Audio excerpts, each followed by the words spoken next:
Hello, Uta here of Trans Widow Uta Hagen YouTube channel and WordPress blog, utahagengrasswidow.wordpress.com.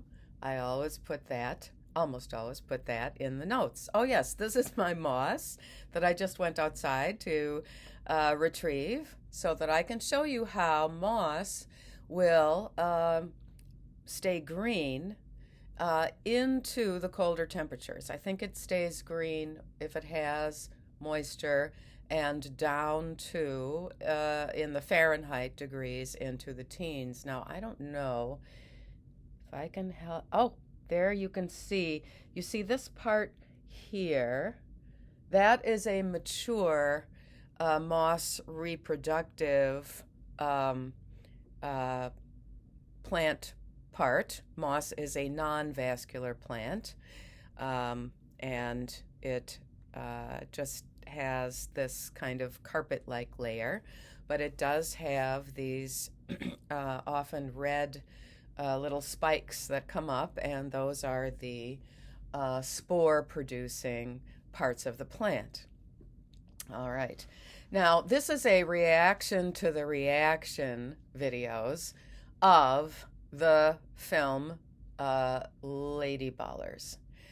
And there are a few things that I found out that I wouldn't have known otherwise. So I'm finding it all very interesting, all the different reactions. And so, of course, this is a film put out by, new conservative media company called, maybe it's Direct Wire. I guess the children's films are called Bent Key, but this is Jeremy Boring, who, thought of this idea, which actually has been done a few different times, where some man dresses up as a woman and is engaging in some kind of a charade, such as Mrs. Doubtfire and I can't think of the other one. I didn't prepare myself with the names of all those movies, but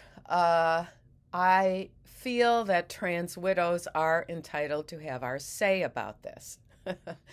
And I think all you need to do to find whichever reaction video you want to see, you can just put in Ladyballers reactions, because there are reactions from all sides. Apparently, on Rotten Tomatoes, it is getting a very high audience rating, which I find very interesting. And then in the mainstream media, it is getting panned, and they are completely unable to see the humor here, which I could have done without the sort of slapstick comedy parts of it, where women are being kind of slapped around or dropped or have a ball hit their head or something like that.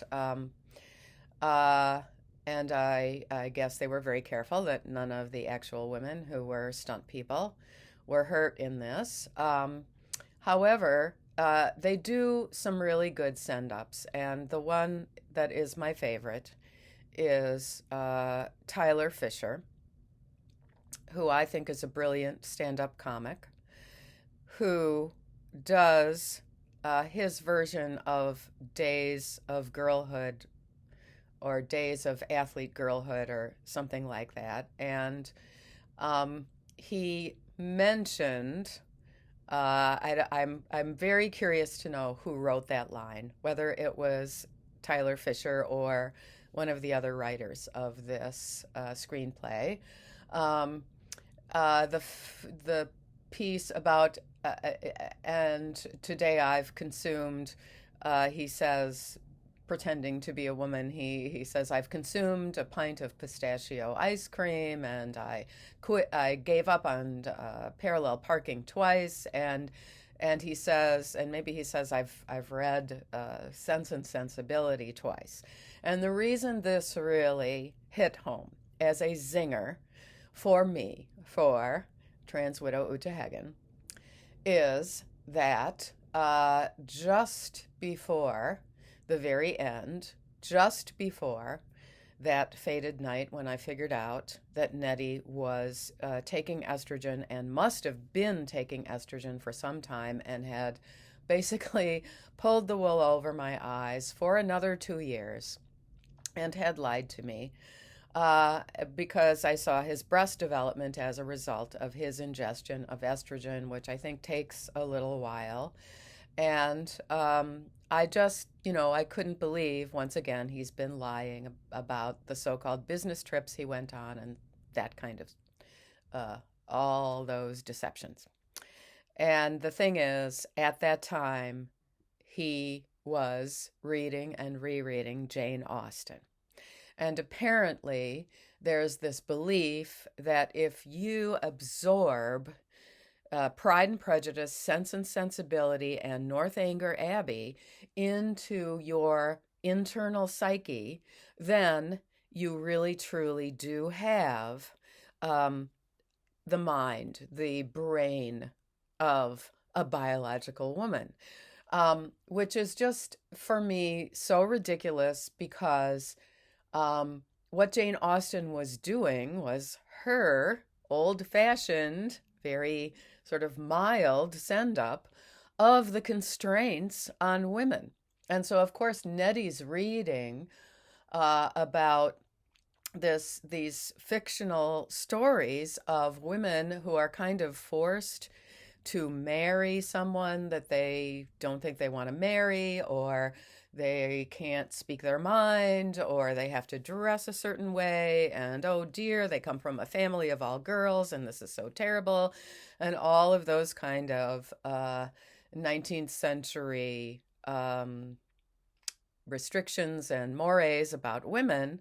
So all of a sudden, that is for men in the 21st century something representing the womanhood that they aspire to, when, of course, they don't have to live with the constraints that Jane Austen wrote about.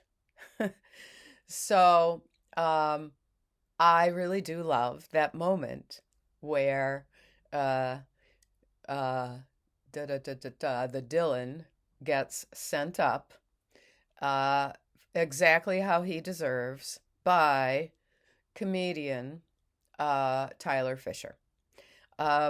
Apparently, there are some send ups of, hippie culture, and Matt Walsh was recruited to act hippy dippy and call his wife in the uh, uh, movie his partner instead of his wife, because that's so um, whatever, patriarchal or something, which I think is really interesting because people like Nettie, dudes like Nettie, my ex-husband, who, said in his diaries that he had fantasies about being a woman having relations sexually with men.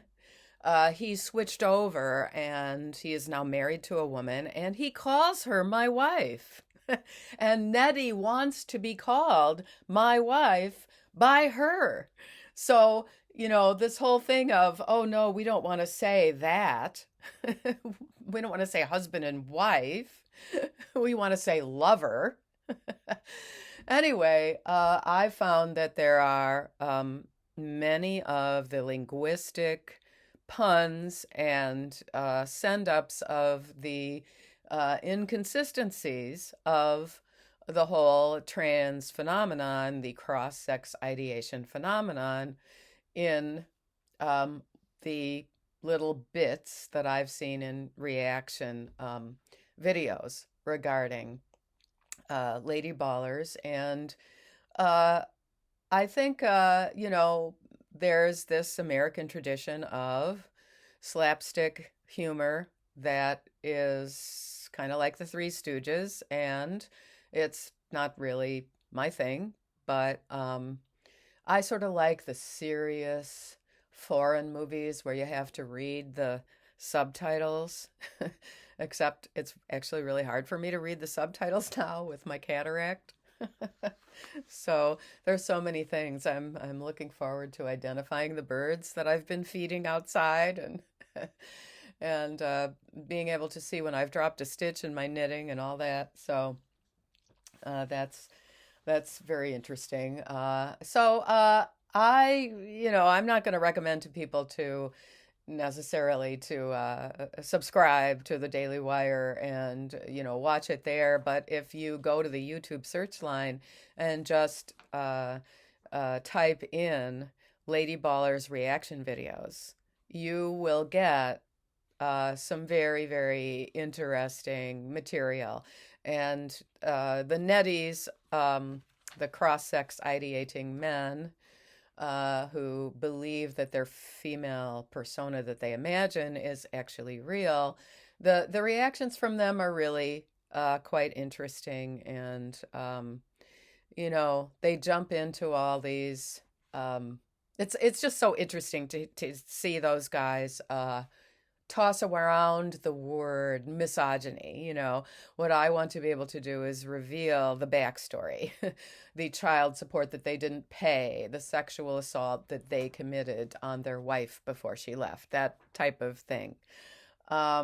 Anyway, very soon a serious movie called Behind the Looking Glass will come out by very, very excellent filmmaker Vaishnavi Sundar. You can see a trailer of that, actually two trailers of Behind the Looking Glass in which I appear at Lime Soda Films YouTube channel. Please do go there and like and write in a positive comment for Vaishnavi. And feel free to say, oh, I've watched Uta all over the place. I'm so glad she's in yours. So now the other thing that I just want to end with, this is very quickly, is Eliza Mondegreen, who has a Substack blog called Gender Hacked. She put out a call to women to describe our first sense of what female beauty is. And I think this is a very interesting and productive avenue to go down. And so I'm going to read mine. I sent it back to her. I sent my response back to her. And I feel that trans widows have quite a bit to say because we recognize when our husbands are imitating our style sense. We realize when they've been borrowing, in quotes, our clothing and our makeup and appropriating our gestures, imitating our voices, imitating just the way we operate in the world as a natural woman. And even to the degree, such as what Nettie did, which is to claim that he experienced my labor, my natural childbirth. So, a trans widow's reflections on beauty after discovery of husband's quest for his version of female beauty. Thank you, Eliza Mondegreen, for pushing my thoughts in this direction. When I discovered my then husband's 3 cross-dressing diaries, it was after our 2 sons were born. This meant my decade and a half of adulthood prior to pregnancies was over. So I was happily adjusting to my postpartum body, carrying a few extra pounds, feeling my nursing breasts wax and wane in their new role of sustaining life. My second son was only 16 months old at the time. I pulled 3 journals out of Nettie's suitcase, and I was still nursing. My older son was 3. I'd become accustomed to my husband's frequent absences for business trips and walked off most of the pregnancy weight while schlepping through my schedule of laundry, grocery shopping, and exploring the best playgrounds in the heart of Brooklyn. The first postpartum childbirth months experiencing the larger bra size were already over. Somehow the mammaries learned to produce the nourishment while at the same time going back down to the pre-pregnancy size. In my decade as a professional dancer prior to motherhood, I appreciated my little breasts, knowing that more curvy dancers needed to attend to their bouncing chests in various ways during classes, rehearsals, and performances. Actually, I regarded my pre-pregnancy body as lopsided and unappealing to most men, and the come-ons that musicians repeatedly staged towards me were always a surprise. The kind where he says, "It doesn't matter if you're married." One of them is kind of famous, and I suppose I could have outed him during #MeToo. He wouldn't remember my indignant response, I'm sure. After Nettie started seriously dressing like me, using my shade of lipstick, and the aqua or sage tones I often wore, I decided to branch out into other colors. Redheads can wear red, I decided. With magenta lipstick, I decided. I also bought more black. He had terrible taste in shoes, and the idea of those over-the-knee boots with a mini skirt didn't come from me. Avoiding most of Nettie's new looks was not that difficult. As I got older and went through menopause, the need to pluck facial hair bothered me for a while, knowing the extensive electrolysis Nettie invested in while claiming he couldn't pay child support. I'm over that. And when the cataract surgery is over, it will be much easier. I also love my new tweezer. Why are good ones so hard to find? I no longer wear much makeup. I go through phases of using vitamin E oil on my skin, and then I get too busy. I wear hats to avoid sunburn and visit the dermatologist on a regular schedule. Precancerous nibs get freezed off. If one season's harvest means I've got several Band-Aids on my face, I'm a bit self-conscious for a few days. I recommend abdominal exercises and walking, both for the sense of healthy well-being and confidence with balance. I'm especially fond of Nordic walking with the sticks, which I find spiritual, as dance used to be for me. Oops.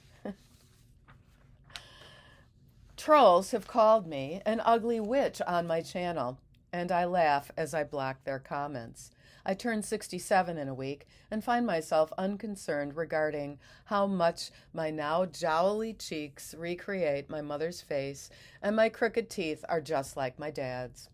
The wisdom of a woman aging in a sure and satisfied way is a blessing. I wish us all long lives to experience this freedom. Uta Hagen. Thank you.